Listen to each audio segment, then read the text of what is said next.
আলোচনায় বিপিএলের ক্রিকেটারদের পারিশ্রমিক ইস্যু। চুক্তি অনুযায়ী সময়মতো পারিশ্রমিক পাননি ক্রিকেটাররা। তবে ব্যতিক্রম রংপুর রাইডার্স। শুধু দেশি খেলোয়াড় নয়, বরং বিদেশি ক্রিকেটারদেরও পাওনা চুকিয়ে দিয়েছে গ্লোবাল সুপার লিগের চ্যাম্পিয়নরা। বিপিএল এর উজ্জ্বল আলোর আড়ালে আছে একটি অন্ধকার দিক। বেশিরভাগ ফ্র্যাঞ্চাইজি এখনো খেলোয়াড়দের প্রাপ্য অর্থ পুরোপুরি পরিশোধ করেনি।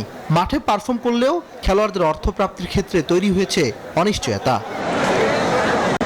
তবে এই অনিশ্চয়তার মধ্যেও রংপুর রাইডার্স ব্যতিক্রম। গ্লোবাল সুপার কাপ চ্যাম্পিয়নরা ইতিমধ্যে নিয়ম মেনে খেলোয়াড়দের পুরো অর্থ পরিশোধ করেছে। প্লেয়ার্সদেরকে বলা হয়েছে যে অলরেডি টাকাগুলো ব্যাংক থেকে কালেক্ট করে নিয়ে যাওয়ার জন্য। আমাদের 50% paid, not only for our local players but also for our foreign players 50% payment has been made. Foreign প্লেয়ারদের জন্য আমাদের একইভাবে পেমেন্ট শিডিউল করা হয়েছে, যে টুর্নামেন্টের আগে 50%, মাঝখানে 25% এবং শেষে 25%। এবং আমার কাছে মনে হয় রংপুর রাইডার্সের কোনো পেমেন্টের বাকি নেই।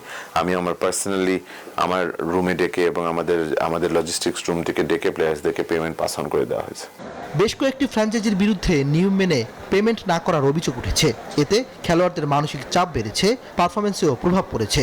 যদিও দুর্বার রাজশাহীর টিম মালিকদের সময় দিতে চান তাসকিন আহমেদ।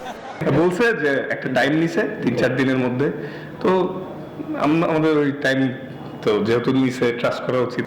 বিপিএল ক্রিকেটারদের জন্য স্বপ্নের মঞ্চ, তবে পেমেন্ট নিয়ে অনিশ্চয়তা হতাশার। এখন দেখার বিষয় ফ্র্যাঞ্চাইজিগুলো কিভাবে এই পরিস্থিতি সামাল দেয়। ইমরান হোসেন, নিউজ 24, ঢাকা।